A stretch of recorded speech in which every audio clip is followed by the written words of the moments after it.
സംസ്ഥാനത്ത് കരുത്തറിയിച്ച് എൻ.ഡി.എയുടെ തേരോട്ടം.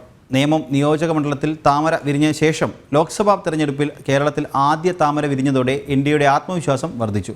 കേരളത്തിൽ എൻ.ഡി.എ അക്കൗണ്ട് തുറന്നതോടെ ഇടത് വലത് മുന്നണികൾ പ്രതിരോധത്തിലായി. അതേസമയം 11 നിയോജക മണ്ഡലങ്ങളിലാണ് എൻ.ഡി.എ ഒന്നാമതെത്തിയത്.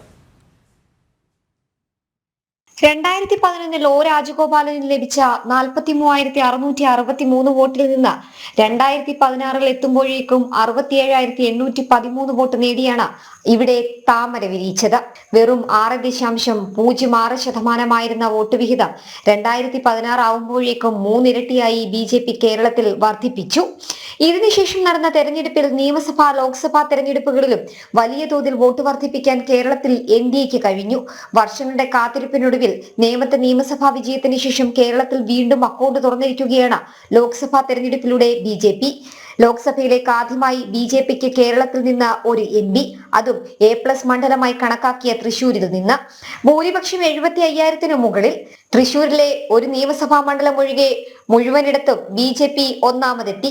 കുത്തക മണ്ഡലം പിടിച്ചെടുക്കാനെത്തിയ LDFന്റെ VS സുനിൽകുമാർ 2ാം സ്ഥാനത്തായി. സർജിക്കൽ സ്ട്രൈക്കുമായി തൃശൂർ നിലനിർത്താനെത്തിയ K മുരളീധരന് കിട്ടിയത് 3ാം സ്ഥാനം. 2 കേന്ദ്രമന്ത്രിമാരടക്കം 3 BJP MPമാരെ രംഗത്തിറക്കിയ പോരാട്ടമായിരുന്നു ഇത്തവണ NDA കേരളത്തിൽ നടത്തിയത്. തിരുവനന്തപുരവും തൃശൂരും ആറ്റിങ്ങലും പത്തനംതിട്ടയിലും അടക്കം നടത്തിയ തെരഞ്ഞെടുപ്പ് പ്രചാരണം താമരയായി വിരിഞ്ഞു. മത്സരിച്ച മണ്ഡലങ്ങളിൽ വലിയ രീതിയിൽ വോട്ട് വിഹിതവും വർദ്ധിപ്പിക്കാനായി. തിരുവനന്തപുരം ലോക്സഭാ മണ്ഡലത്തിൽ നേമത്തും കഴക്കൂട്ടത്തും വട്ടിയൂർക്കാവിലും ഉൾപ്പെടെ സംസ്ഥാനത്ത് 11 നിയമസഭാ മണ്ഡലങ്ങളിൽ BJP ഒന്നാമത്. ഒപ്പം സ്ഥാനാർത്ഥികൾക്ക് പകരം മോദി തന്നെ നിറഞ്ഞു നിന്ന തെരഞ്ഞെടുപ്പ് പരിപാടികളായിരുന്നു BJPയുടെ ഭാഗത്ത് നിന്ന് കേരളം കണ്ടതും. കേരളത്തിൽ അക്കൗണ്ട് തുറക്കുക ലക്ഷ്യമിട്ട് പ്രധാനമന്ത്രി നരേന്ദ്രമോദി തന്നെയായിരുന്നു തെരഞ്ഞെടുപ്പ് പ്രചാരണ പ്രവർത്തനങ്ങളിൽ മുന്നിട്ട് നിന്നത്. തൃശൂരിലും പാലക്കാടും പത്തനംതിട്ടയിലും തിരുവനന്തപുരത്തുമായി പലതവണയെത്തി റാലികൾ നടത്തി.